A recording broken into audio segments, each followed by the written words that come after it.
Supremasi di Indonesia jangan supremasi hukum, karena hukum itu hanya output. Supremasinya harus supremasi keadilan. Nah, supremasi hukum, saya tidak akan di sini saya. Wong yang utama hukum kok. Rumah samu nek aku larine njur dihukum.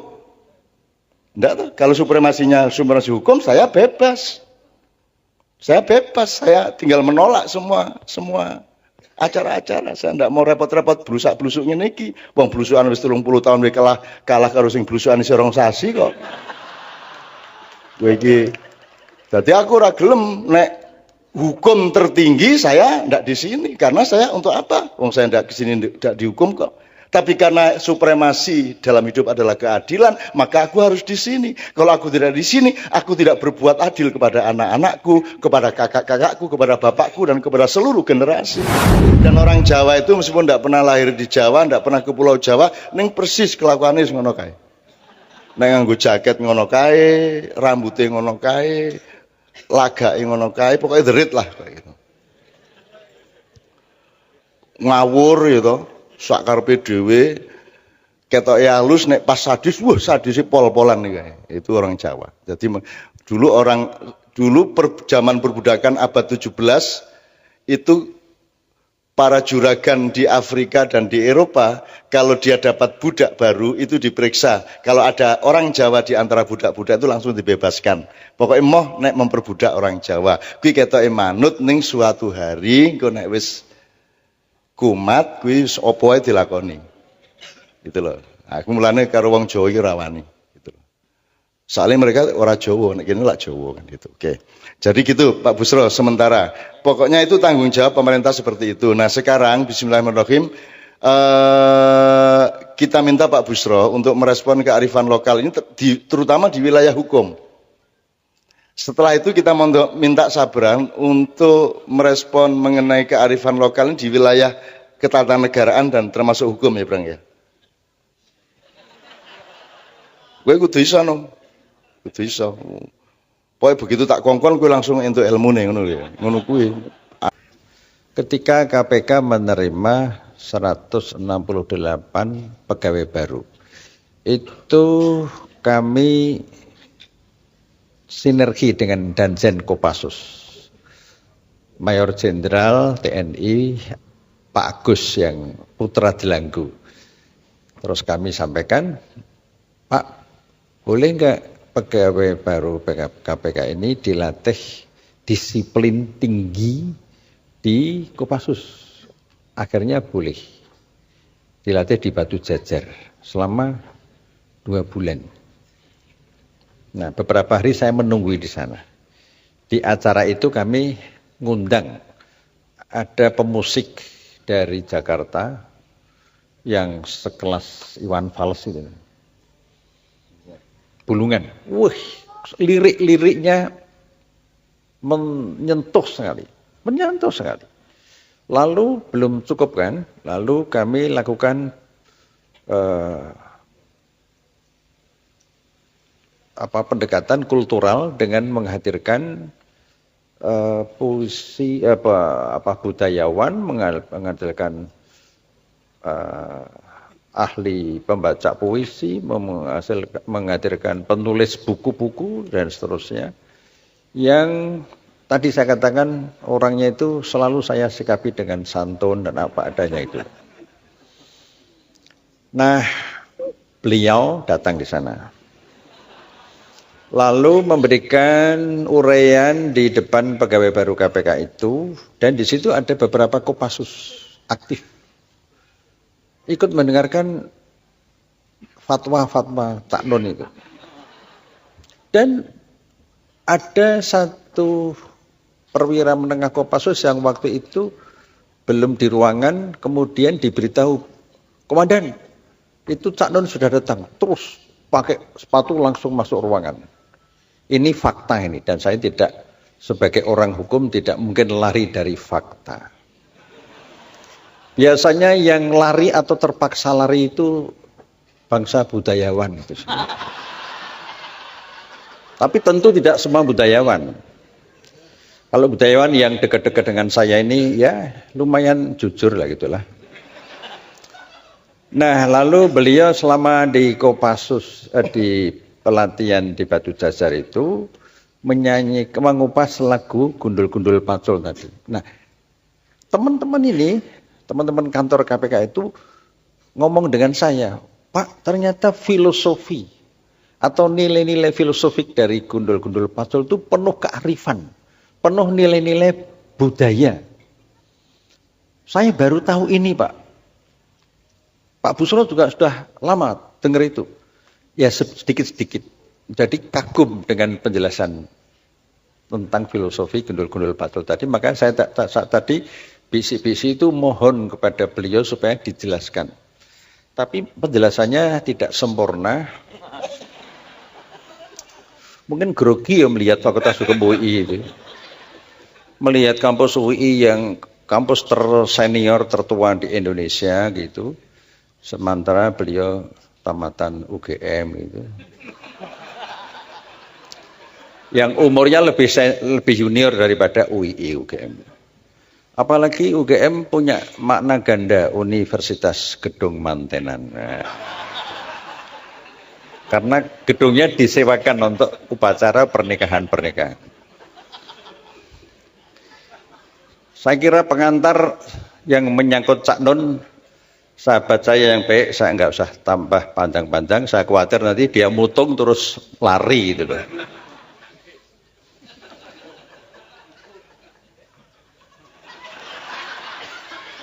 Sedang nyusun konsep replik duplik, atau mungkin nggak pakai duplik langsung vonis gitu.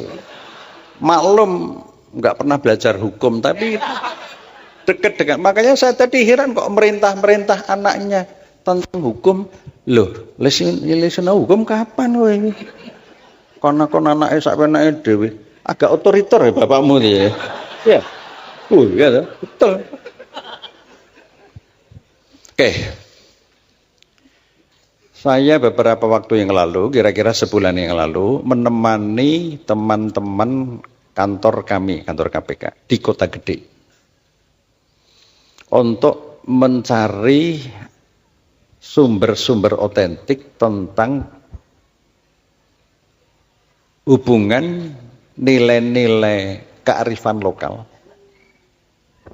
dengan pola pendidikan keluarga dan pengaruhnya terhadap masyarakat Kota Gede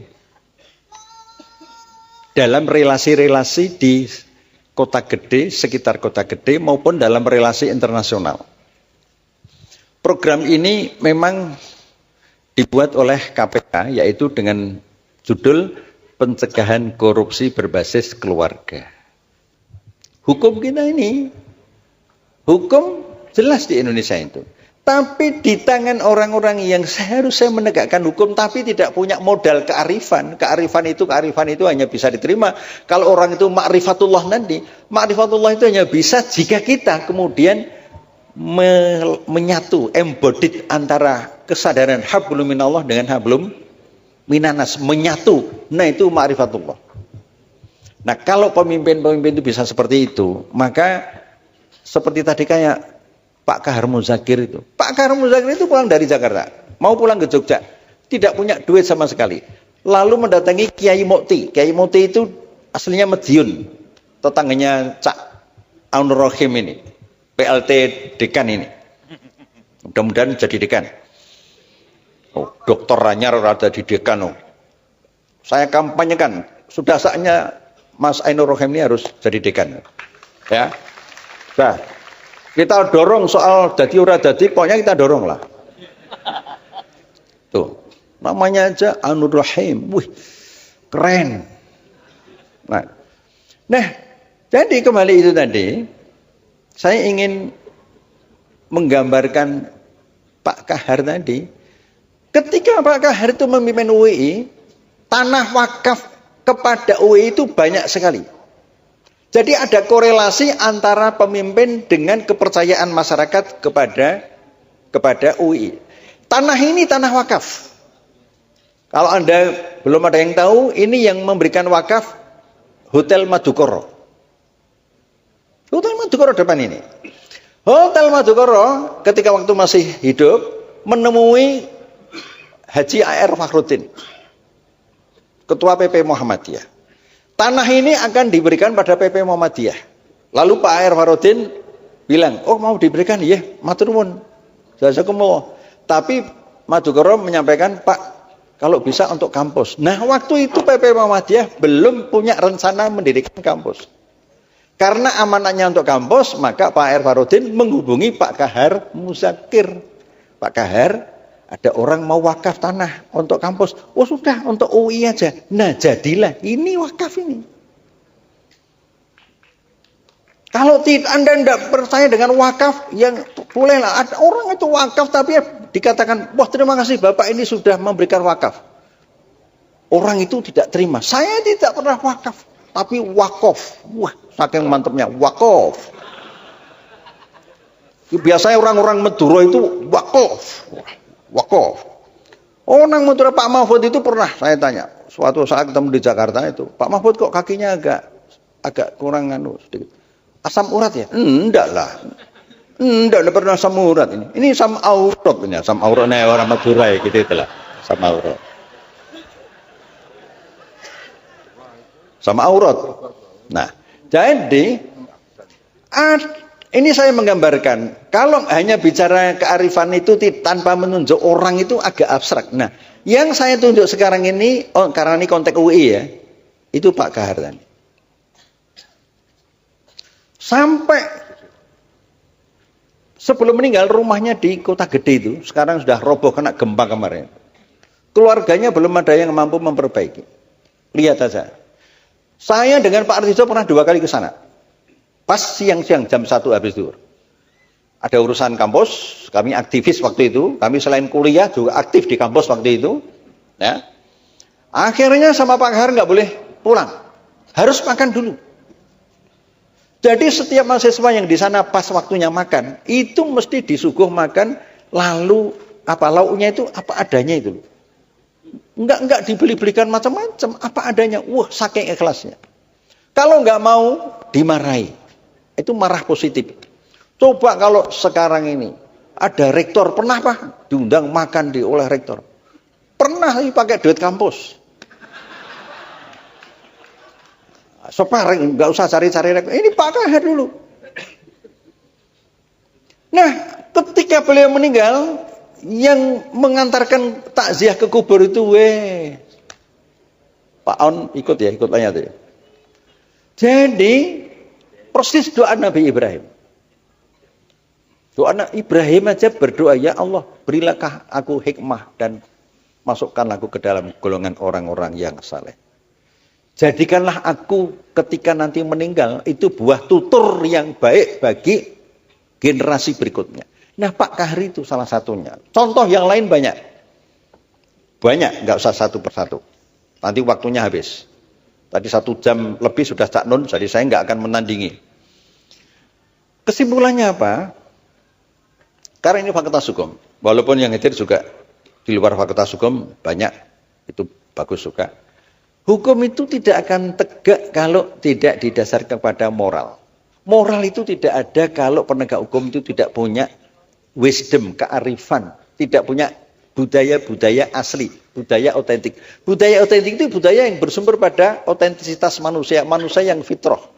Manusia yang fitrah itu ialah yang memiliki kolbun, sumber iman, sumber kejujuran, mempunyai akal budi.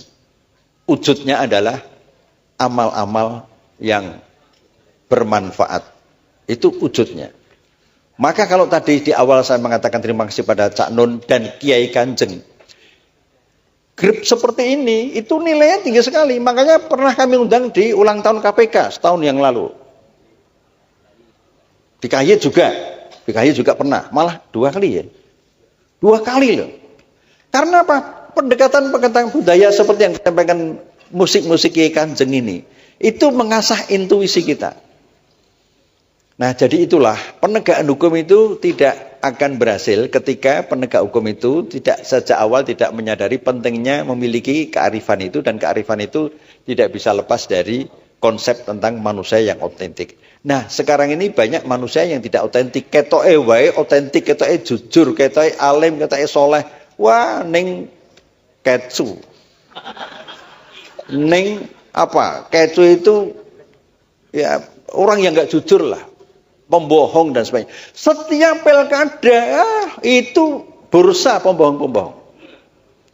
Bursa pembohong-pembohong.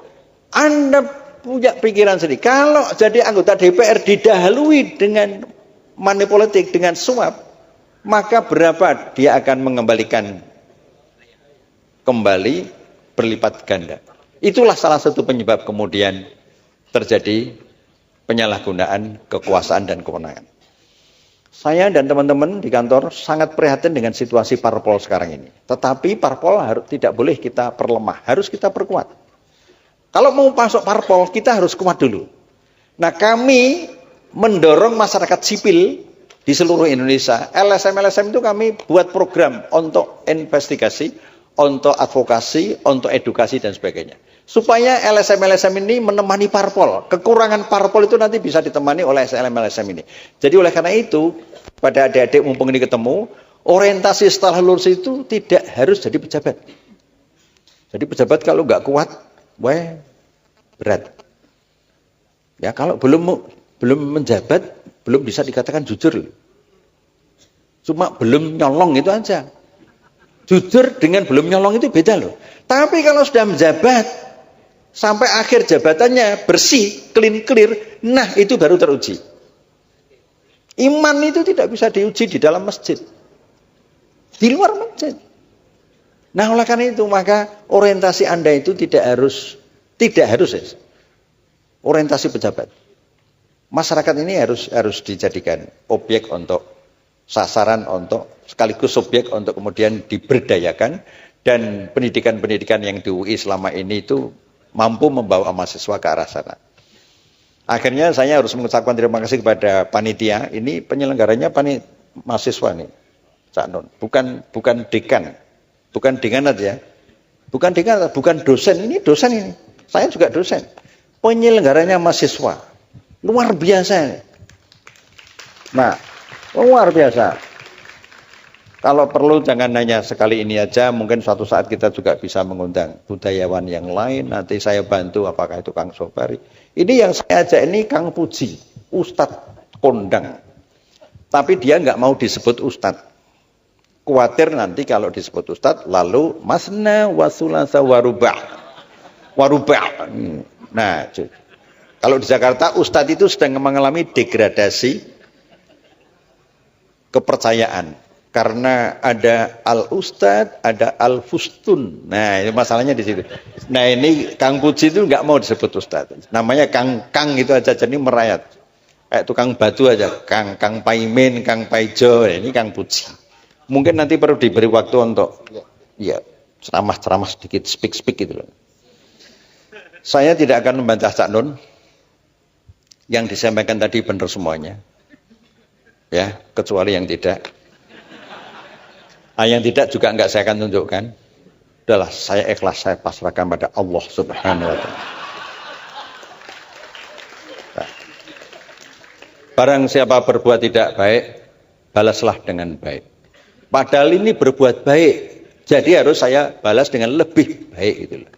Kita doakan mudah-mudahan Cak Nun dengan Kiai Kanjeng ini tidak segera dicabut nyawanya dari bumi pertiwi.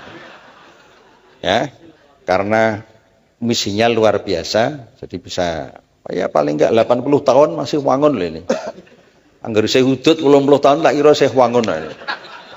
Warka'u ma'ar-roki'in. Sekarang saatnya duplik saya berikan kepada saudara jaksa. Assalamualaikum.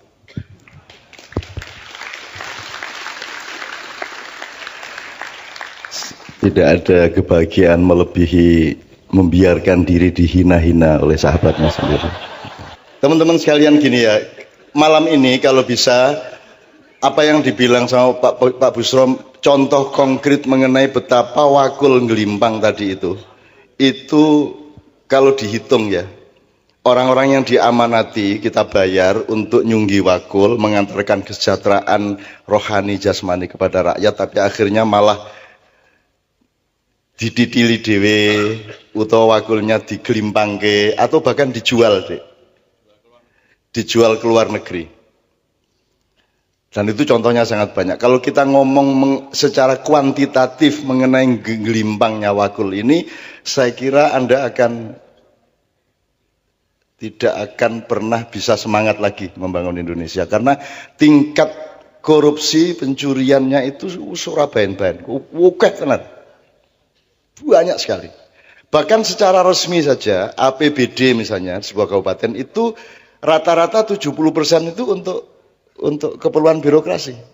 Yang untuk rakyat itu cuma 30%. Itu resmi itu.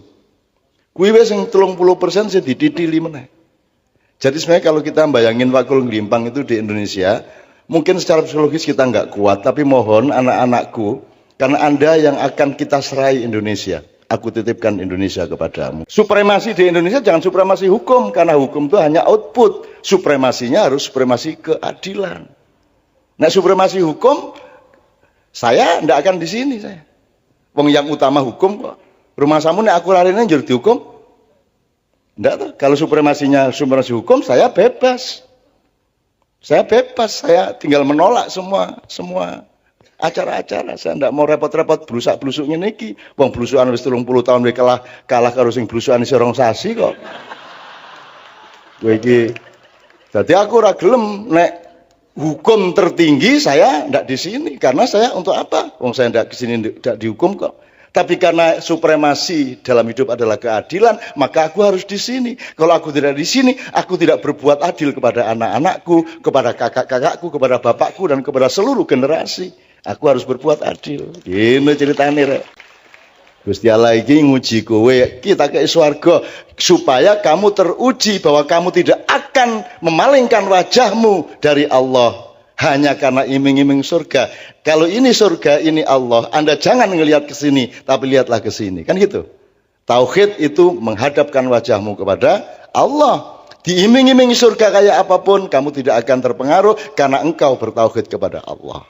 Nah, angel lah. Terus swargane piye, Cak? Loh, ngene lho, kowe iki ora ngerti dagang. Nek kowe golek swarga, mungkin entuk ning Gusti Allah urung karuan ana. Nek kowe golek Gusti Allah, mandeng Gusti Allah, muwajjah ilallah, maka engkau pasti dapat Allah dan engkau pasti dapat surga. Ngono carane. Carane golek bojo yang ngono mandi, Mam.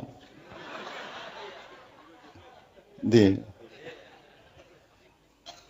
Imam lagi sedih karena kemarin ketemu pacarnya yang sudah punya anak 2 ya.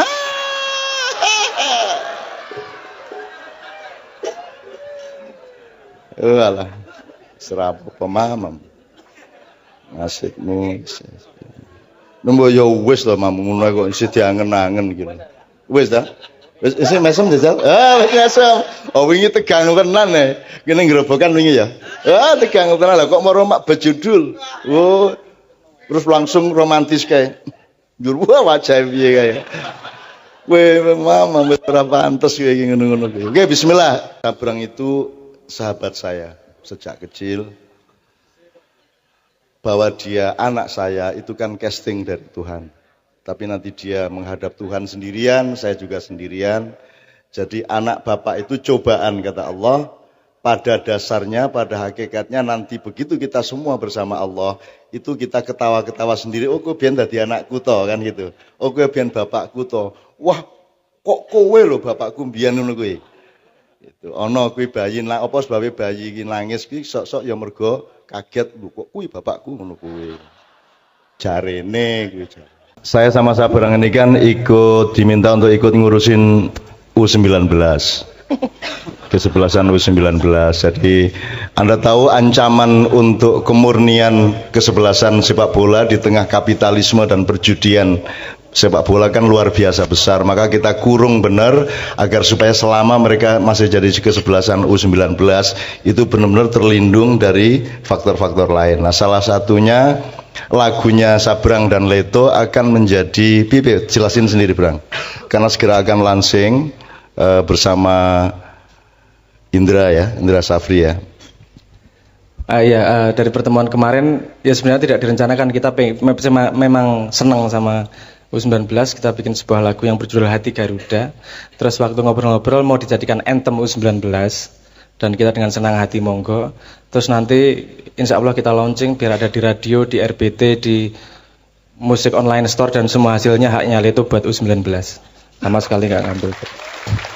Terus ini untuk perjuangan urusannya gitu.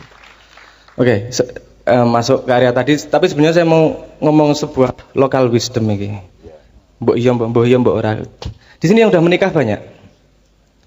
Yang belum menikah angkat tangan. Banyak, oke. Kalau untuk laki-laki itu pernah dengar bahwa laki-laki itu dibagi jadi 3 T. Wisdom itu. Ini Mas Imam masuk T yang mana ini? Kalau T yang pertama itu yang sudah menikah dan punya anak, namanya tuo. Dituakan sama anaknya. Kan gitu, ada yang menuakan, ada yang manggil bapak. Yang kedua sudah menikah belum punya anak, namanya tahu. Karena sudah tahu. Yang ketiga yang belum menikah namanya taek.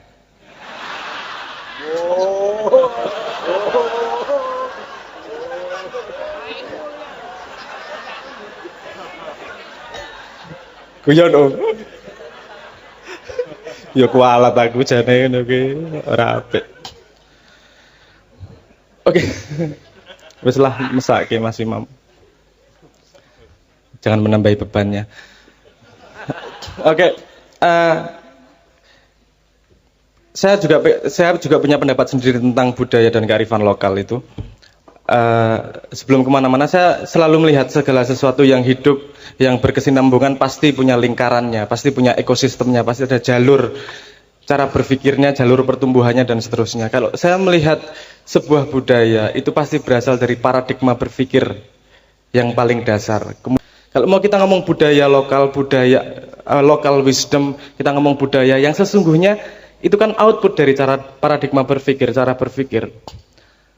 Misalnya saya kasih contoh gini, ketika paradigmanya berpikir adalah materialisme, mencari harta sebanyak-banyaknya, perilaku para koruptor adalah wajar, karena cara berpikirnya memang mencari barang sebanyak-banyaknya. Kearifannya akan datang ke kalimat ini, misalnya dengan modal sesedikit-sedikitnya, mendapat keuntungan sebanyak-banyaknya. Itu pada cara dari paradigma berpikir materialisme, itu kearifan yang sangat arif. Loh, karena dasar paradigmanya adalah mencari untung sebanyak-banyaknya. Kan gitu. Tapi masalahnya kenapa itu semakin buruk? Karena manusia sendiri tidak mencari kedalaman kebenaran akan kearifan tersebut.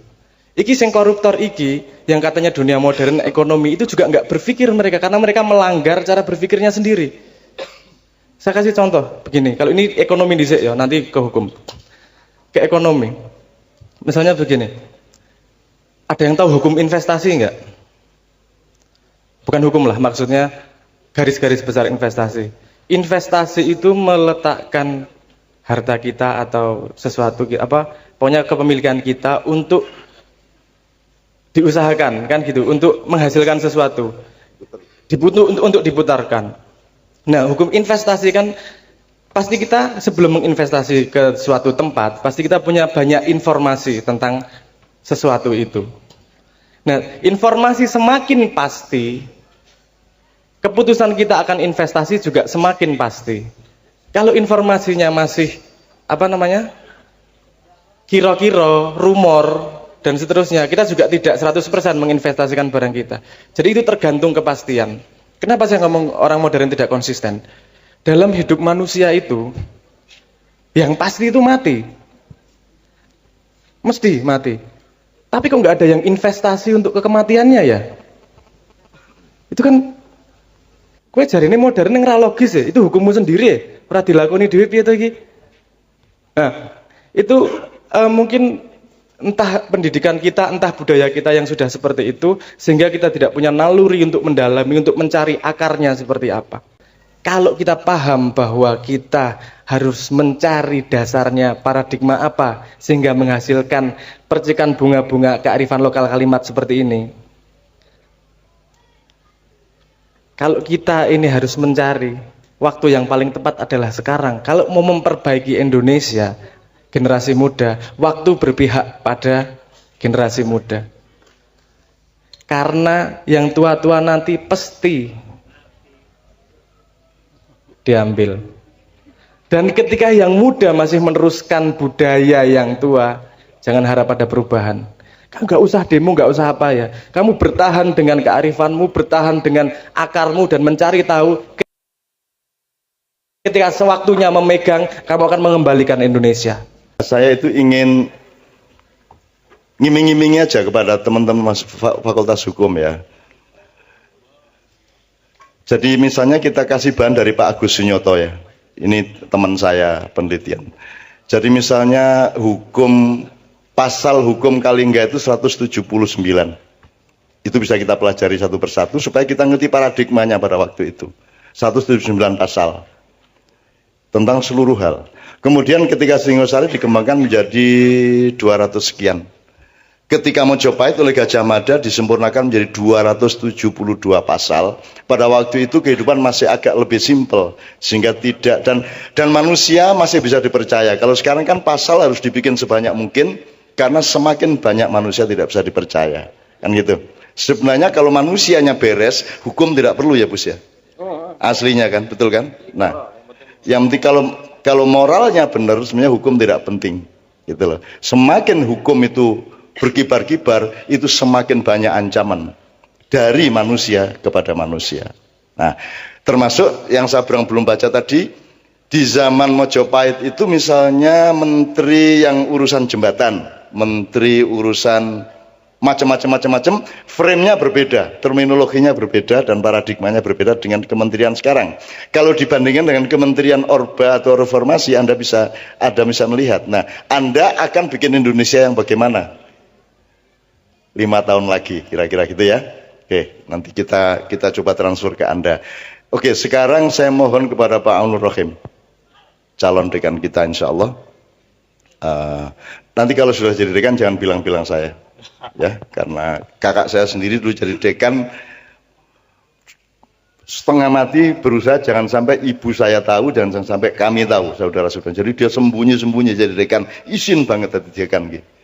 Aku ramu dengka Mas kuwi ngono kuwi. Makanya ketika mau Sadek jadi nabi itu kan saya lek kuwi dadi nabi aja kondo-kondo, aku wis biar nabi meneng wae aku ngono aku. Salah ya ono nabi saiki ya tak gegudo kaya ngono kuwi dhek guyu kemekelen kae. Sampeyan iki nabi kok kondo. Aja kondo aku iki biyen nahan diri aku ngono.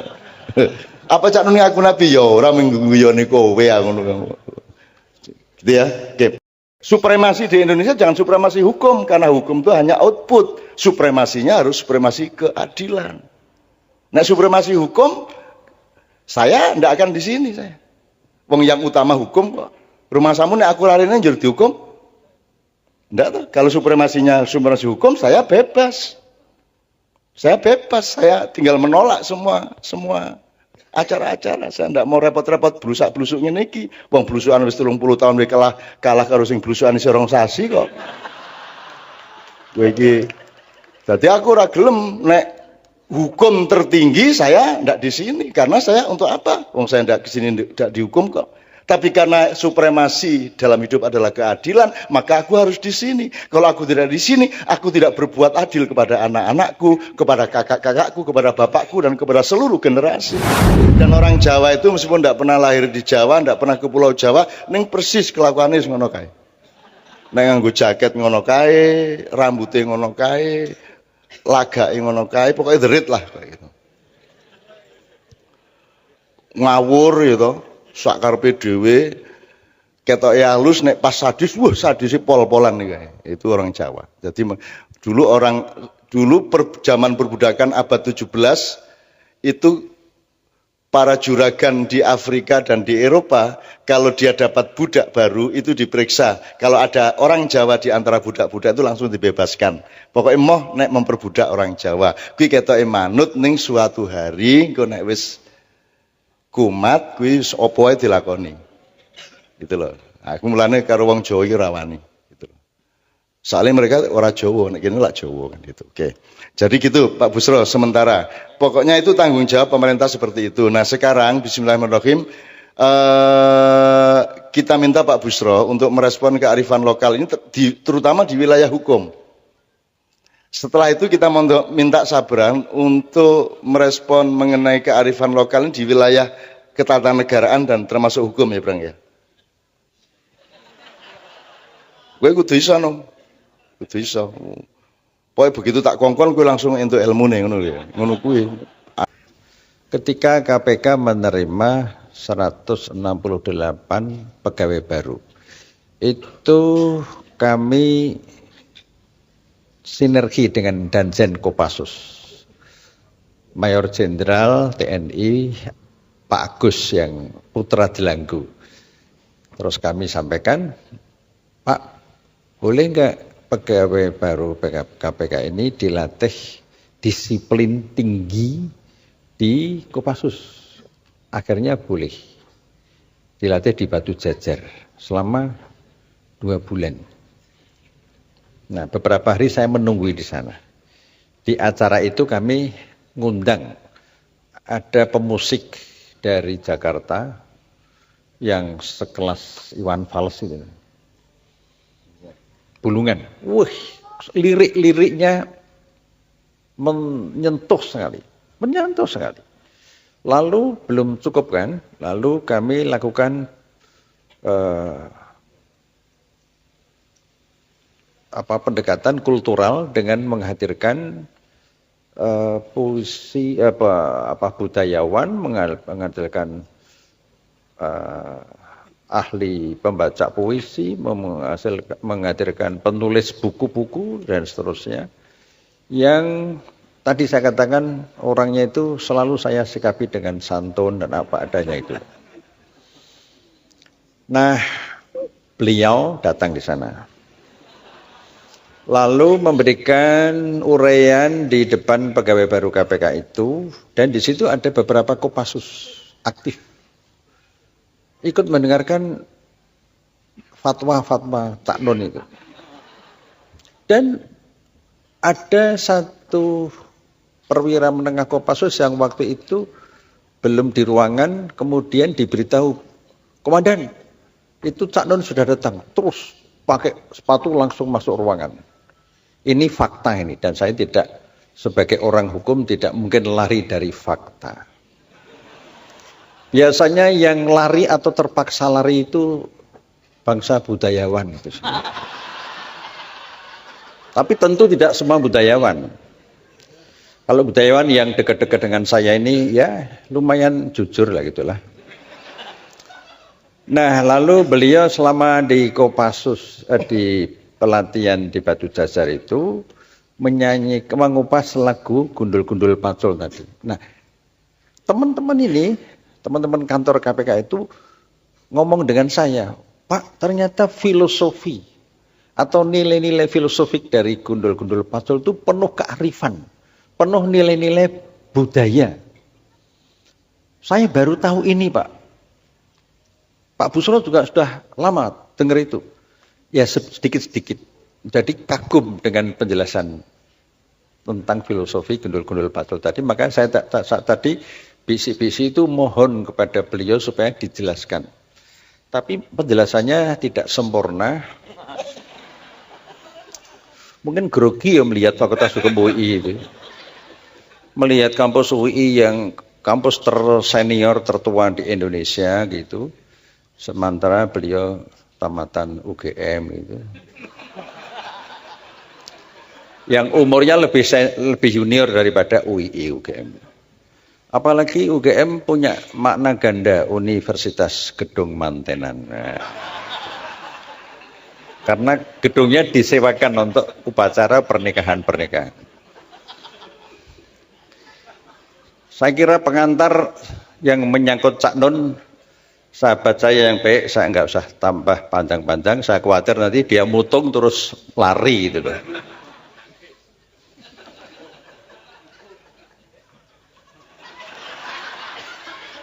Sedang nyusun konsep replik duplik, atau mungkin nggak pakai duplik langsung vonis gitu.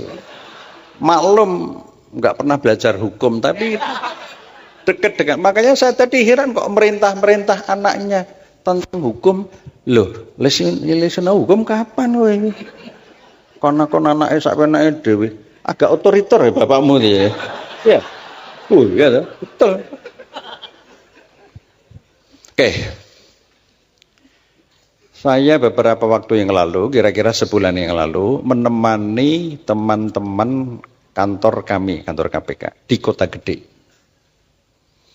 Untuk mencari sumber-sumber otentik tentang hubungan nilai-nilai kearifan lokal dengan pola pendidikan keluarga dan pengaruhnya terhadap masyarakat Kota Gede dalam relasi-relasi di Kota Gede, sekitar Kota Gede maupun dalam relasi internasional. Program ini memang dibuat oleh KPK, yaitu dengan judul Pencegahan Korupsi Berbasis Keluarga. Hukum kita ini, hukum jelas di Indonesia itu. Tapi di tangan orang-orang yang seharusnya menegakkan hukum tapi tidak punya modal kearifan. Kearifan itu hanya bisa diterima kalau orang itu ma'rifatullah nanti. Ma'rifatullah itu hanya bisa jika kita kemudian menyatu, embodied antara kesadaran hablum minallah dengan hablum minanas, menyatu. Nah, itu ma'rifatullah. Nah, kalau pemimpin-pemimpin itu bisa seperti itu, maka seperti tadi kayak Pak Kahar Muzakir itu. Pak Kahar Muzakir itu pulang dari Jakarta, mau pulang ke Jogja, tidak punya duit sama sekali. Lalu mendatangi Kiai Mukti. Kiai Mukti itu aslinya Madiun, tetangganya Cak Aunur Rohim ini, PLT dekan ini. Mudah-mudahan jadi dekan. Oh, Dokter Ranyar ada di dekan. Oh. Saya kampanyekan, sudah saatnya Mas Ainur Rohim ini harus jadi dekan. Ya, nah, kita dorong soal dadi ora dadi, pokoknya kita dorong lah. Tuh, namanya aja Ainur Rohim, wih, keren. Nah, jadi kembali itu tadi, saya ingin menggambarkan Pak Kahar tadi. Ketika Pak Kahar itu memimpin UII, tanah wakaf kepada UII itu banyak sekali. Jadi ada korelasi antara pemimpin dengan kepercayaan masyarakat kepada UII. Tanah ini tanah wakaf. Kalau Anda belum ada yang tahu, ini yang memberikan wakaf Hotel Madukoro. Hotel Madukoro depan ini. Hotel Madukoro ketika waktu masih hidup menemui Haji A.R. Fakhruddin, Ketua PP Muhammadiyah. Tanah ini akan diberikan pada PP Muhammadiyah. Lalu Pak A.R. Fakhruddin bilang, oh mau diberikan, ya matur nuwun. Jazakumullah. Tapi Madukoro menyampaikan, Pak, kalau bisa untuk kampus. Nah, waktu itu PP Muhammadiyah belum punya rencana mendirikan kampus. Karena amanatnya untuk kampus, maka Pak A.R. Fakhruddin menghubungi Pak Kahar Muzakir. Pak Kahar, ada orang mau wakaf tanah untuk kampus. Oh sudah, untuk UI aja. Nah jadilah, ini wakaf ini. Kalau Anda tidak percaya dengan wakaf, yang bolehlah. Ada orang itu wakaf tapi dikatakan, wah terima kasih Bapak ini sudah memberikan wakaf. Orang itu tidak terima. Saya tidak pernah wakaf, tapi wakof. Wah, saking mantapnya, wakof. Biasanya orang-orang Madura itu wakof. Wakof. Orang Madura Pak Mahfud itu pernah saya tanya. Suatu saat ketemu di Jakarta itu, Pak Mahfud kok kakinya agak kurang sedikit. Asam urat ya? Enggak lah. Enggak pernah asam urat ini. Ini asam aurat ini, asam auratnya orang Madura ya gitu itulah. Asam aurat. Sama aurat. Nah, jadi ini saya menggambarkan, kalau hanya bicara kearifan itu tanpa menunjuk orang itu agak abstrak. Nah, yang saya tunjuk sekarang ini, karena ini konteks UI ya, itu Pak Kahar tadi. Sampai sebelum meninggal rumahnya di Kota Gede itu, sekarang sudah roboh kena gempa kemarin. Keluarganya belum ada yang mampu memperbaiki. Lihat saja. Saya dengan Pak Artijo pernah 2 kali ke sana. Pas siang-siang jam 1 habis zuhur. Ada urusan kampus, kami aktivis waktu itu, kami selain kuliah juga aktif di kampus waktu itu. Ya. Akhirnya sama Pak Kahar nggak boleh pulang, harus makan dulu. Jadi setiap mahasiswa yang di sana pas waktunya makan, itu mesti disuguh makan, lalu apa lauknya itu apa adanya itu. Enggak dibeli-belikan macam-macam, apa adanya. Wah, saking ikhlasnya. Kalau enggak mau, dimarahi. Itu marah positif. Coba kalau sekarang ini ada rektor, pernah Pak diundang makan oleh rektor? Pernah pakai duit kampus. Separeng, nggak usah cari-cari rektor. Ini Pak Kahar dulu. Nah, ketika beliau meninggal, yang mengantarkan takziah ke kubur itu, Pak On ikut tanya tuh. Jadi persis doa Nabi Ibrahim. Doa Nabi Ibrahim aja berdoa, ya Allah, berilah aku hikmah dan masukkan aku ke dalam golongan orang-orang yang saleh. Jadikanlah aku ketika nanti meninggal itu buah tutur yang baik bagi generasi berikutnya. Nah, Pak Kahri itu salah satunya. Contoh yang lain banyak. Banyak, nggak usah satu persatu. Nanti waktunya habis.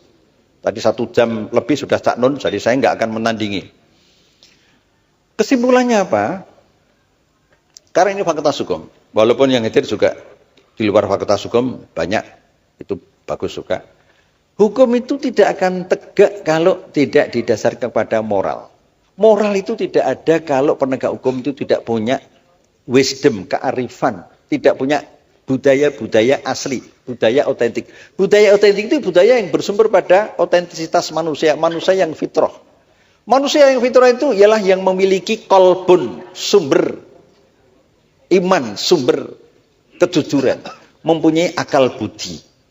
Wujudnya adalah amal-amal yang bermanfaat. Itu wujudnya. Maka kalau tadi di awal saya mengatakan terima kasih pada Cak Nun dan Kiai Kanjeng. Grup seperti ini itu nilainya tinggi sekali. Makanya pernah kami undang di ulang tahun KPK setahun yang lalu. Di KY juga pernah. Malah 2 kali ya. 2 kali loh. Karena apa? Pendekatan budaya seperti yang disampaikan musik-musik Kiai Kanjeng ini, itu mengasah intuisi kita. Nah, jadi itulah penegakan hukum itu tidak akan berhasil ketika penegak hukum itu tidak sejak awal tidak menyadari pentingnya memiliki kearifan itu, dan kearifan itu tidak bisa lepas dari konsep tentang manusia yang otentik. Nah, sekarang ini banyak manusia yang tidak otentik, ketoke wae otentik, ketoke jujur, ketoke alim, ketoke soleh. Wah, ning kecu. Ning apa? Kecu itu ya orang yang nggak jujur lah, pembohong dan sebagainya. Setiap pilkada itu bursa pembohong-pembohong. Bursa pembohong-pembohong. Anda punya pikiran sendiri. Kalau jadi anggota DPR didahului dengan money politik, dengan suap, maka berapa dia akan mengembalikan kembali berlipat ganda. Itulah salah satu penyebab kemudian terjadi penyalahgunaan kekuasaan dan kewenangan. Saya dan teman-teman di kantor sangat prihatin dengan situasi parpol sekarang ini. Tetapi parpol tidak boleh kita perlemah, harus kita perkuat. Kalau mau masuk parpol, kita harus kuat dulu. Nah, kami mendorong masyarakat sipil di seluruh Indonesia. LSM itu kami buat program untuk investigasi, untuk advokasi, untuk edukasi dan sebagainya. Supaya LSM ini menemani parpol. Kekurangan parpol itu nanti bisa ditemani oleh LSM ini. Jadi oleh karena itu, pada adik-adik mumpung ini ketemu, orientasi setelah lulus itu tidak harus jadi pejabat. Jadi pejabat kalau nggak kuat, berat. Ya kalau belum menjabat, belum bisa dikatakan jujur. Cuma belum nyolong itu aja. Jujur dengan belum nyolong itu beda loh. Tapi kalau sudah menjabat, sampai akhir jabatannya bersih, clear, nah itu baru teruji. Iman itu tidak bisa diuji di dalam masjid, di luar masjid. Nah oleh karena itu maka orientasi Anda itu tidak harus orientasi pejabat. Masyarakat ini harus dijadikan objek untuk sasaran, untuk sekaligus subjek untuk kemudian diberdayakan, dan pendidikan-pendidikan yang di UI selama ini itu mampu membawa mahasiswa ke arah sana. Akhirnya saya harus mengucapkan terima kasih kepada panitia. Ini penyelenggaranya mahasiswa nih, Cak Nun. Bukan dekan. Bukan dekanat ya. Bukan dekanat, bukan dosen. Ini dosen ini. Saya juga dosen. Penyelenggaranya mahasiswa. Luar biasa. Nah, luar biasa. Kalau perlu jangan hanya sekali ini aja, mungkin suatu saat kita juga bisa mengundang budayawan yang lain. Nanti saya bantu, apakah itu Kang Sobari. Ini yang saya ajak ini Kang Puji, Ustadz kondang. Tapi dia nggak mau disebut Ustadz. Khawatir nanti kalau disebut Ustadz, lalu masna wasulasa warubah. Nah, kalau di Jakarta Ustadz itu sedang mengalami degradasi kepercayaan. Karena ada al-ustad, ada al-fustun. Nah, ini masalahnya di situ. Nah, ini Kang Puji itu nggak mau disebut ustad. Namanya Kang itu aja, jadi merayat. Kayak tukang batu aja. Kang Paimin, Kang Paijo. Ini Kang Puji. Mungkin nanti perlu diberi waktu untuk ya ceramah sedikit, speak gitu loh. Saya tidak akan membantah Cak Nun. Yang disampaikan tadi benar semuanya. Ya, kecuali yang tidak. Yang tidak juga enggak saya akan tunjukkan. Udahlah, saya ikhlas, saya pasrahkan pada Allah Subhanahu wa taala. Nah. Barang siapa berbuat tidak baik, balaslah dengan baik. Padahal ini berbuat baik, jadi harus saya balas dengan lebih baik gitu loh. Kita doakan mudah-mudahan Cak Nun dengan Kiai Kanjeng ini tidak segera dicabut nyawanya dari bumi pertiwi. Ya, karena misinya luar biasa, jadi bisa ya paling enggak 80 tahun masih wangun loh ini. Angger saya hudud 80 tahun tak kira saya wangun loh ini. Warka'u ma'ar-roki'in. Sekarang saatnya duplik saya berikan kepada saudara jaksa. Assalamualaikum.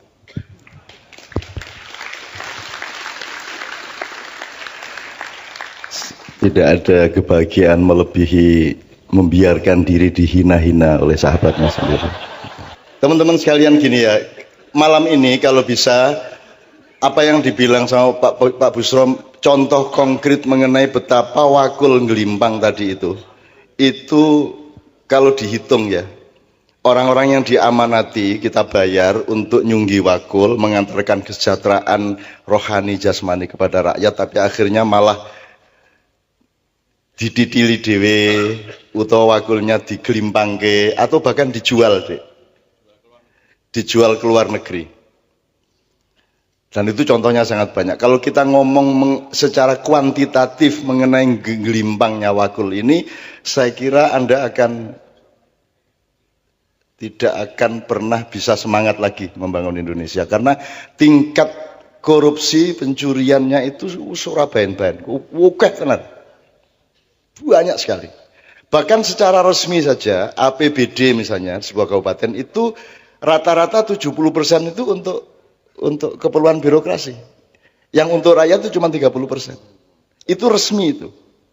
Kuwi wis sing 30% sing diditili meneh. Jadi sebenarnya kalau kita bayangin wakul ngelimpang itu di Indonesia, mungkin secara psikologis kita nggak kuat, tapi mohon anak-anakku, karena Anda yang akan kita serai Indonesia. Aku titipkan Indonesia kepadamu. Supremasi di Indonesia jangan supremasi hukum, karena hukum itu hanya output. Supremasinya harus supremasi keadilan. Nah, supremasi hukum, saya tidak akan di sini saya. Wong yang utama hukum kok. Rumah samu nek aku larine njur dihukum. Enggak tuh. Kalau supremasi hukum, saya bebas. Saya bebas, saya tinggal menolak semua acara-acara. Saya tidak mau repot-repot blusak-blusuk ngene iki. Wong blusukan wis 30 tahun wis kalah karo sing blusukan isih rong sasi kok. Kowe iki. Dadi aku ora gelem nek hukum tertinggi saya tidak di sini karena saya untuk apa? Wong saya tidak di sini tidak dihukum kok. Tapi karena supremasi dalam hidup adalah keadilan, maka aku harus di sini. Kalau aku tidak di sini, aku tidak berbuat adil kepada anak-anakku, kepada kakak-kakakku, kepada bapakku dan kepada seluruh generasi. Aku harus berbuat adil. Ini ceritanya. Gusti Allah iki nguji kowe, kita ke swarga supaya kamu teruji bahwa kamu tidak akan memalingkan wajahmu dari Allah. hanya karena iming-iming surga. Kalau ini surga, ini Allah, Anda jangan ngelihat ke sini, tapi lihatlah ke sini. Kan gitu. Tauhid itu menghadapkan wajahmu kepada Allah. Diiming-iming surga kayak apapun, kamu tidak akan terpengaruh karena engkau bertauhid kepada Allah. Nah, angel lah. Terus wargane piye, Cak? Loh, ngene lho, kowe iki ora ngerti dagang. Nek kowe golek swarga, mungkin entuk ning Gusti Allah urung karuan ana.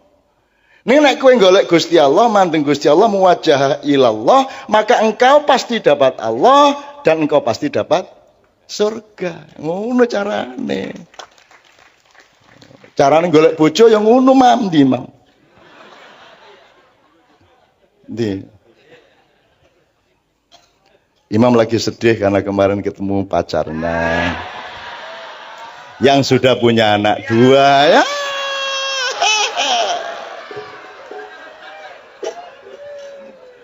Walah, serapa pemamam.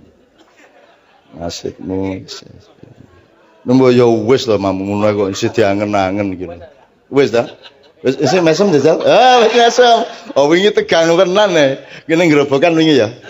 Tegang tenan lah kok moro mak bejudul. Oh. Terus langsung romantis kae. Njur wajah piye kae.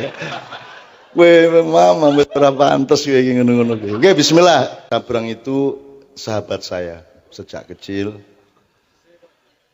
bahwa dia anak saya itu kan casting dari Tuhan, tapi nanti dia menghadap Tuhan sendirian, saya juga sendirian. Jadi anak bapak itu cobaan kata Allah. Pada dasarnya, pada hakikatnya nanti begitu kita semua bersama Allah, itu kita ketawa-ketawa sendiri. Oh kok biar dadi anakku toh kan gitu. Oh kok biar bapakku toh. Wah kok kowe lho bapakku biyen ngono kowe. Itu ana kuwi bayi lah apa sebabe bayi iki nangis kuwi sok-sok ya mergo kaget lho kok kuwi bapakku ngono kuwi. Jarene kuwi. Saya sama Sabrang ini kan ikut diminta untuk ikut ngurusin U19. Kesebelasan U19. Jadi Anda tahu ancaman untuk kemurnian kesebelasan sepak bola di tengah kapitalisme dan perjudian sepak bola kan luar biasa besar. Maka kita kurung benar agar supaya selama mereka masih jadi kesebelasan U19 itu benar-benar terlindung dari faktor-faktor lain. Nah salah satunya lagunya Sabrang dan Leto akan menjadi pipi, jelasin sendiri Brang, karena segera akan launching bersama Indra Safri ya. Dari pertemuan kemarin ya sebenarnya tidak direncanakan, kita memang senang sama U19, kita bikin sebuah lagu yang berjudul Hati Garuda. Terus waktu ngobrol-ngobrol mau dijadikan anthem U19 dan kita dengan senang hati monggo. Terus nanti insya Allah kita launching biar ada di radio, di RBT, di musik online store dan semua hasilnya haknya itu buat U19. Sama sekali nggak ngambil. Terus ini untuk perjuangan urusannya gitu. Oke, masuk ke area tadi, tapi sebenarnya saya mau ngomong sebuah local wisdom ini. Mbok iya mbok ora.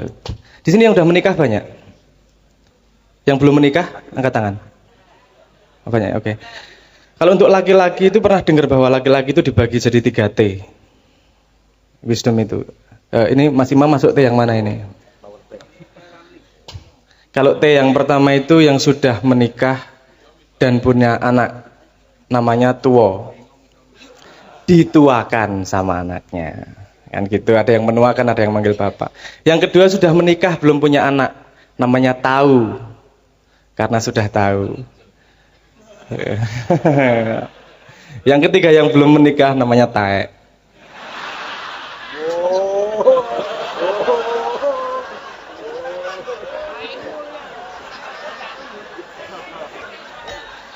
Guyon dong. Ya kualat aku jane ngono ki ora apik. Oke. Wis lah mesake Mas Imam. Jangan menambahi bebannya. Oke. Saya juga punya pendapat sendiri tentang budaya dan kearifan lokal itu. Sebelum kemana-mana saya selalu melihat segala sesuatu yang hidup, yang berkesinambungan pasti punya lingkarannya, pasti punya ekosistemnya, pasti ada jalur cara berpikirnya, jalur pertumbuhannya dan seterusnya. Kalau saya melihat sebuah budaya itu pasti berasal dari paradigma berpikir yang paling dasar. Kalau mau kita ngomong budaya lokal, budaya local wisdom, kita ngomong budaya, yang sesungguhnya itu kan output dari cara paradigma berpikir, cara berpikir. Misalnya saya kasih contoh gini, ketika paradigmanya berpikir adalah materialisme, mencari harta sebanyak-banyaknya, perilaku para koruptor adalah wajar, karena cara berpikirnya memang mencari barang sebanyak-banyaknya. Kearifannya akan datang ke kalimat ini, misalnya dengan modal sesedikit-sedikitnya mendapat keuntungan sebanyak-banyaknya. Itu pada cara dari paradigma berpikir materialisme, itu kearifan yang sangat arif. Loh, karena dasar paradigmanya adalah mencari untung sebanyak-banyaknya, kan gitu. Tapi masalahnya kenapa itu semakin buruk? Karena manusia sendiri tidak mencari kekedalaman kebenaran akan kearifan tersebut. Iki sing koruptor iki, yang katanya dunia modern ekonomi, itu juga nggak berpikir mereka, karena mereka melanggar cara berpikirnya sendiri. Saya kasih contoh begini, kalau ini ekonomi dhisik ya, nanti ke hukum. Ke ekonomi. Misalnya begini. Ada yang tahu hukum investasi nggak? Bukan hukum lah, maksudnya garis-garis besar investasi. Investasi itu meletakkan harta kita atau sesuatu pokoknya kepemilikan kita untuk diusahakan, kan gitu, untuk menghasilkan sesuatu, untuk diputarkan. Nah, hukum investasi kan pasti kita sebelum menginvestasi ke suatu tempat, pasti kita punya banyak informasi tentang sesuatu itu. Nah, informasi semakin pasti, keputusan kita akan investasi juga semakin pasti. Kalau informasinya masih kira-kira, rumor, dan seterusnya, kita juga tidak 100% menginvestasikan barang kita. Jadi itu tergantung kepastian. Kenapa saya ngomong orang modern tidak konsisten? Dalam hidup manusia itu, yang pasti itu mati. Mesti mati.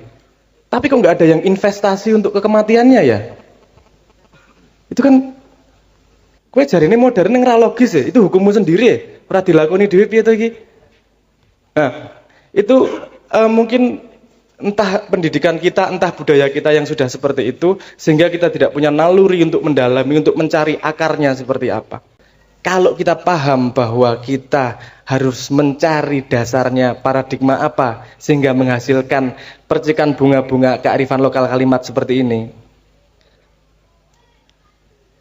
Kalau kita ini harus mencari, waktu yang paling tepat adalah sekarang. Kalau mau memperbaiki Indonesia, generasi muda, waktu berpihak pada generasi muda. Karena yang tua-tua nanti pasti diambil. Dan ketika yang muda masih meneruskan budaya yang tua, jangan harap ada perubahan. Kamu nggak usah demo, nggak usah apa ya. Kamu bertahan dengan kearifanmu, bertahan dengan akarmu, dan mencari tahu.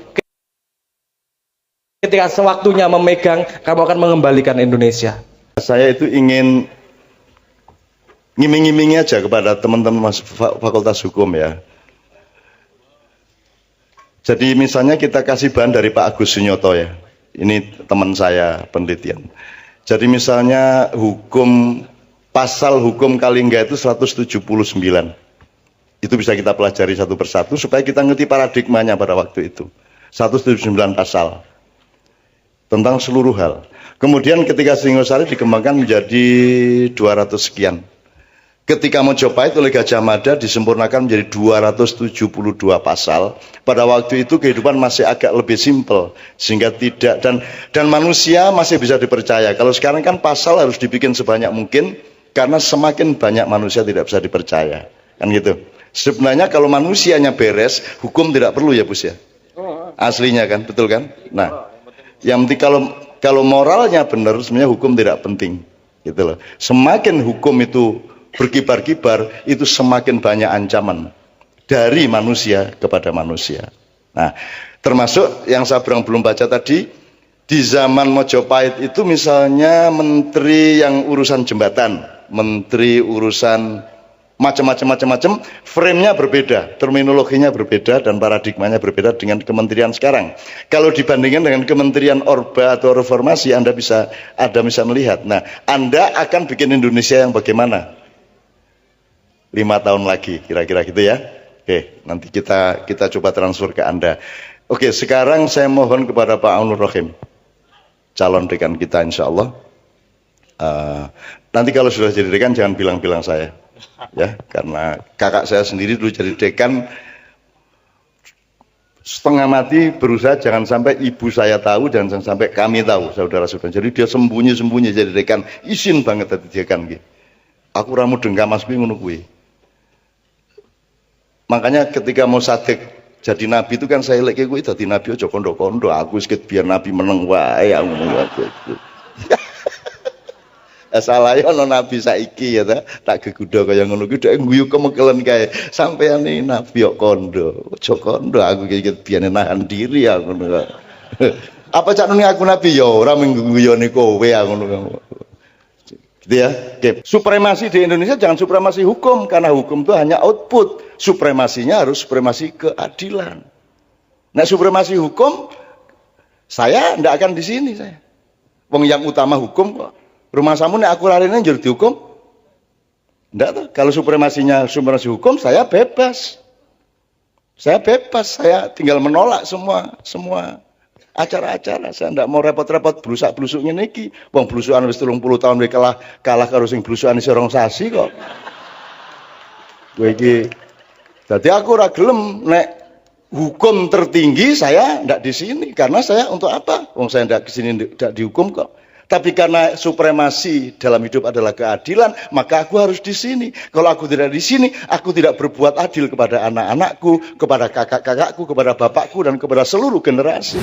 Dan orang Jawa itu meskipun tidak pernah lahir di Jawa, tidak pernah ke Pulau Jawa, ning persis kelakuannya ngono kae.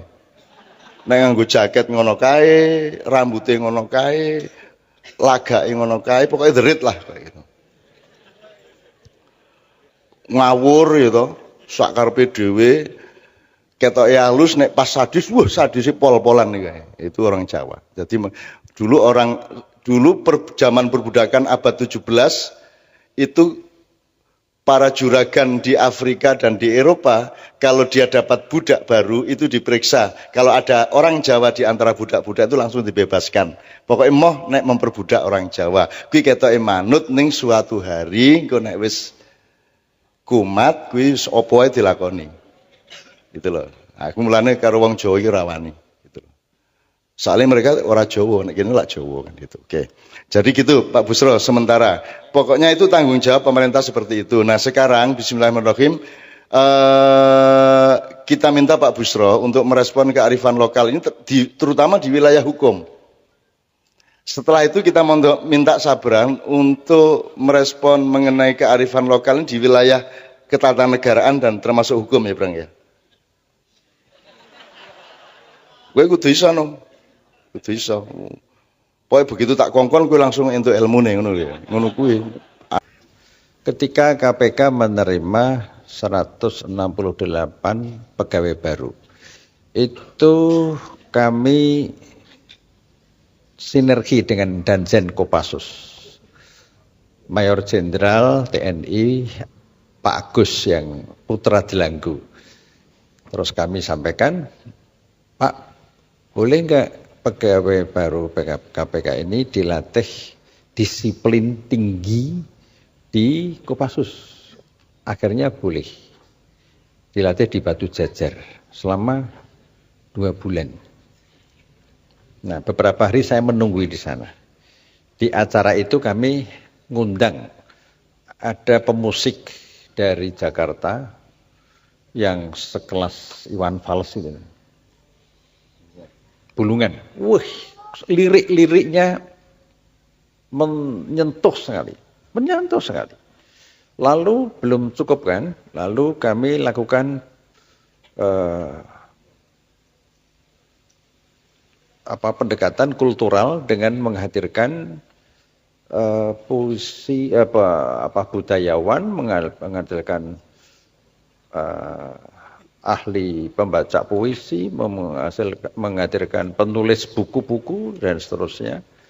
Yang tadi saya katakan orangnya itu selalu saya sikapi dengan santun dan apa adanya itu. Nah, beliau datang di sana. lalu memberikan uraian di depan pegawai baru KPK itu, dan di situ ada beberapa Kopassus aktif ikut mendengarkan fatwa-fatwa Cak Nun itu. Dan ada satu perwira menengah Kopassus yang waktu itu belum di ruangan, kemudian diberitahu, "Komandan, itu Cak Nun sudah datang." Terus pakai sepatu langsung masuk ruangan. Ini fakta ini, dan saya tidak, sebagai orang hukum tidak mungkin lari dari fakta. Biasanya yang lari atau terpaksa lari itu bangsa budayawan. Tapi tentu tidak semua budayawan. Kalau budayawan yang dekat-dekat dengan saya ini ya lumayan jujur lah gitulah. Nah, lalu beliau selama di Kopassus di pelatihan di Batu Jajar itu menyanyi, mengupas lagu Gundul-Gundul Pacul tadi. Nah, teman-teman ini, teman-teman kantor KPK itu ngomong dengan saya, "Pak, ternyata filosofi atau nilai-nilai filosofik dari Gundul-Gundul Pacul itu penuh kearifan, penuh nilai-nilai budaya." Saya baru tahu ini, Pak. Pak Busro juga sudah lama dengar itu. Ya sedikit-sedikit. Jadi kagum dengan penjelasan tentang filosofi Gundul-Gundul Pacul tadi. Maka saya tadi bisi-bisi itu mohon kepada beliau supaya dijelaskan. Tapi penjelasannya tidak sempurna. Mungkin grogi ya melihat Fakultas Hukum UI itu. Melihat kampus UI yang kampus tersenior tertua di Indonesia gitu. Sementara beliau tamatan UGM itu. Yang umurnya lebih junior daripada UI UGM. Apalagi UGM punya makna ganda Universitas Gedung Mantenan. Nah, karena gedungnya disewakan untuk upacara pernikahan-pernikahan. Saya kira pengantar yang menyangkut Cak Nun, sahabat saya yang baik, saya nggak usah tambah panjang-panjang. Saya khawatir nanti dia mutung terus lari gitu loh.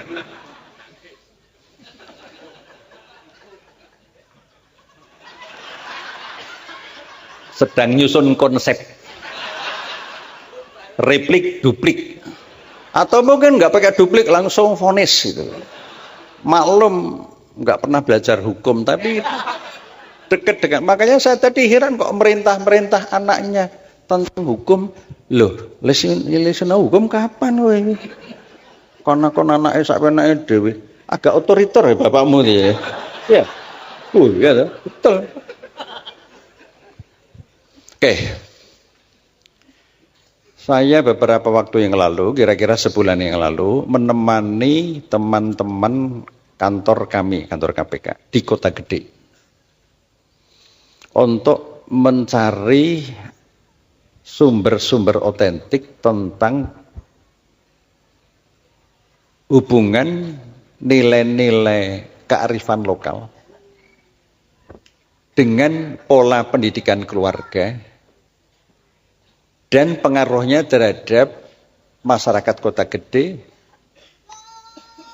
dalam relasi-relasi di Kota Gede, sekitar Kota Gede maupun dalam relasi internasional. Program ini memang dibuat oleh KPK, yaitu dengan judul Pencegahan Korupsi Berbasis Keluarga. Hukum kita ini, hukum jelas di Indonesia itu. Tapi di tangan orang-orang yang seharusnya menegakkan hukum tapi tidak punya modal kearifan. Kearifan itu hanya bisa diterima kalau orang itu ma'rifatullah nanti. Ma'rifatullah itu hanya bisa jika kita kemudian menyatu, embodied antara kesadaran hablum minallah dengan hablum minanas, menyatu. Nah, itu ma'rifatullah. Nah, kalau pemimpin-pemimpin itu bisa seperti itu, maka seperti tadi kayak Pak Kahar Muzakir itu. Pak Kahar Muzakir itu pulang dari Jakarta, mau pulang ke Jogja, tidak punya duit sama sekali. Lalu mendatangi Kiai Mukti. Kiai Mukti itu aslinya Madiun, tetangganya Cak Aunur Rohim ini. PLT dekan ini. Mudah-mudahan jadi dekan. Oh, Dokter Ranyar ada di dekan. Oh. Saya kampanyekan sudah saatnya Mas Ainur Rohim ini harus jadi dekan. Ya. Nah, kita dorong soal dadi ora dadi, pokoknya kita dorong lah. Tuh, namanya aja Ainur Rohim. Wih, keren. Nah, jadi kembali itu tadi, saya ingin menggambarkan Pak Kahar tadi. Ketika Pak Kahar itu memimpin UII, tanah wakaf kepada UII itu banyak sekali. Jadi ada korelasi antara pemimpin dengan kepercayaan masyarakat kepada UII. Tanah ini tanah wakaf. Kalau Anda belum ada yang tahu, ini yang memberikan wakaf Hotel Madukoro. Hotel Madukoro depan ini. Hotel Madukoro ketika waktu masih hidup menemui Haji A.R. Fakhrudin, Ketua PP Muhammadiyah. Tanah ini akan diberikan pada PP Muhammadiyah. Lalu Pak A.R. Fakhrudin bilang, oh mau diberikan, iya, matur nuwun. Jazakumullah. Tapi Madukoro menyampaikan, Pak, kalau bisa untuk kampus. Nah, waktu itu PP Muhammadiyah belum punya rencana mendirikan kampus. Karena amanahnya untuk kampus, maka Pak A.R. Fakhrudin menghubungi Pak Kahar Muzakir. Pak Kahar, ada orang mau wakaf tanah untuk kampus. Oh sudah, untuk UI aja. Nah jadilah, ini wakaf ini.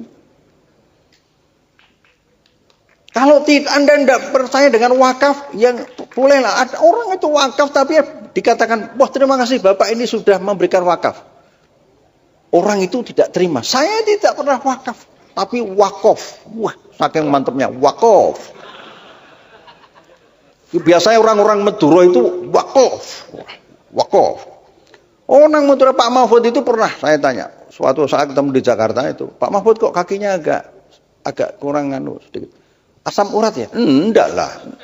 Enggak pernah asam urat ini. Ini asam aurat ini, asam auratnya orang Madura ya gitu itulah. Asam aurat.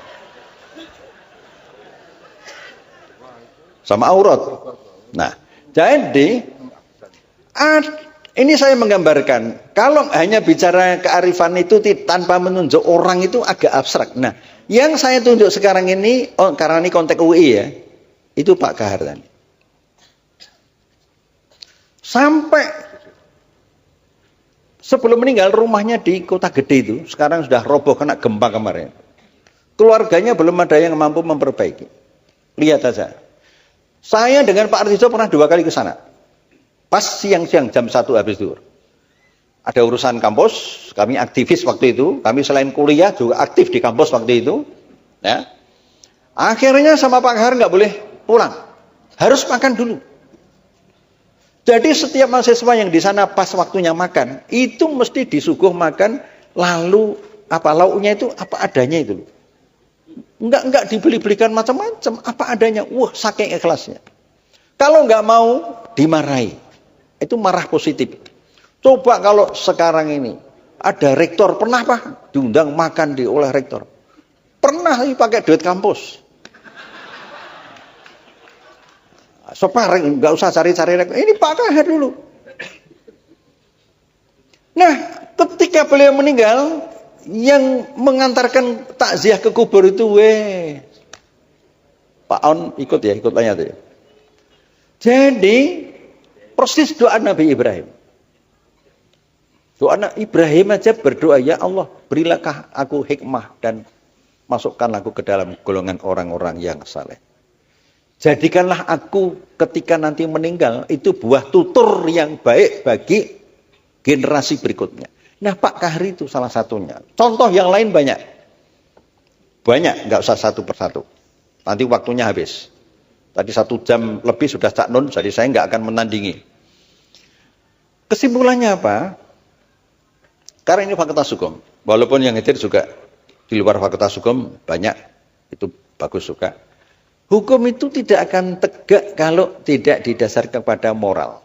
Moral itu tidak ada kalau penegak hukum itu tidak punya wisdom, kearifan. Tidak punya budaya-budaya asli, budaya otentik.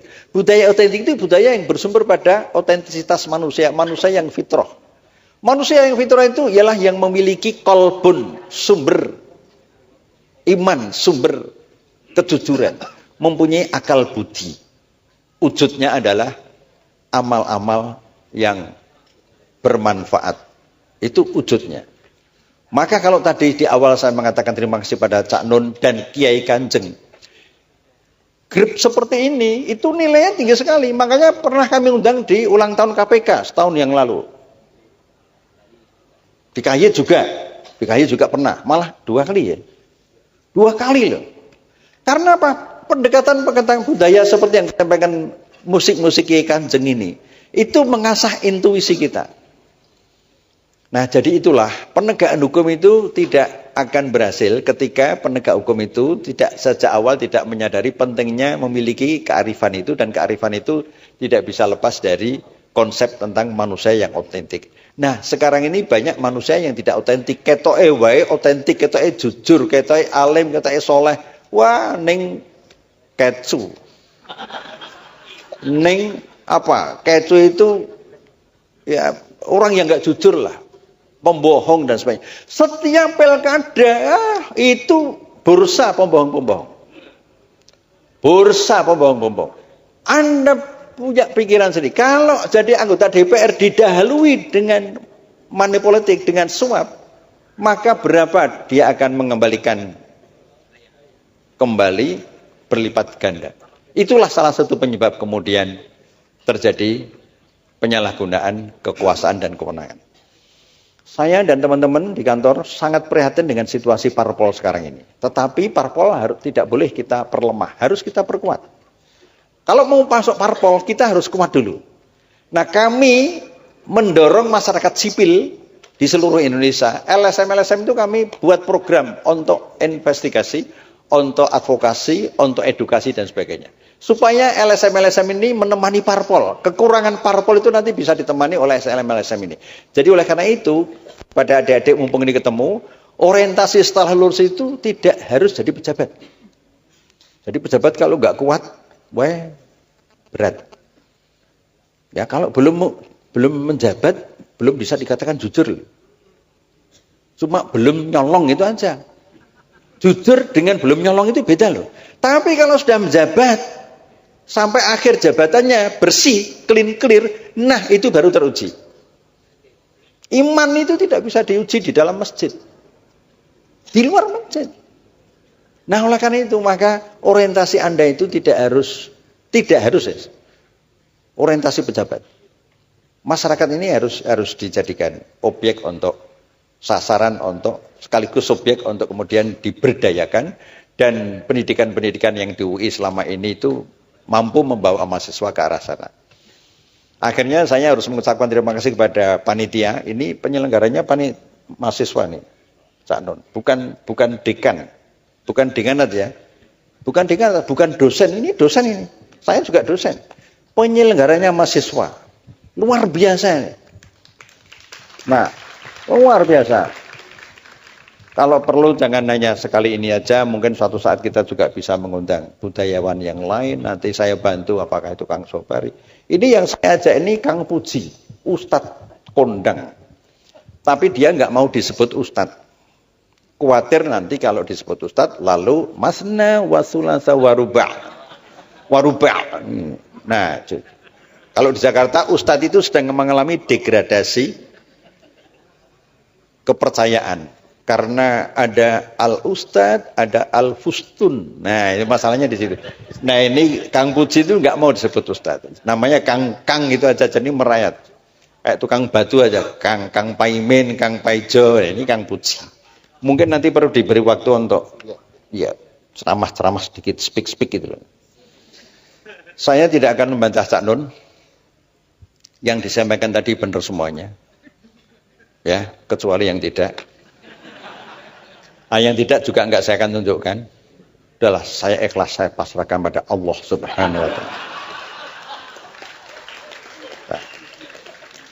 Barang siapa berbuat tidak baik, balaslah dengan baik. Padahal ini berbuat baik, jadi harus saya balas dengan lebih baik gitu. Kita doakan mudah-mudahan Cak Nun dan Kiai Kanjeng ini tidak segera dicabut nyawanya dari bumi pertiwi. Ya, karena misinya luar biasa, jadi bisa ya paling enggak 80 tahun masih wangun loh ini. Angger saya hudud 80 tahun tak kira saya wangun loh ini. warka'u ma'ar raki'in. Sekarang saatnya duplik saya berikan kepada saudara jaksa. Assalamualaikum.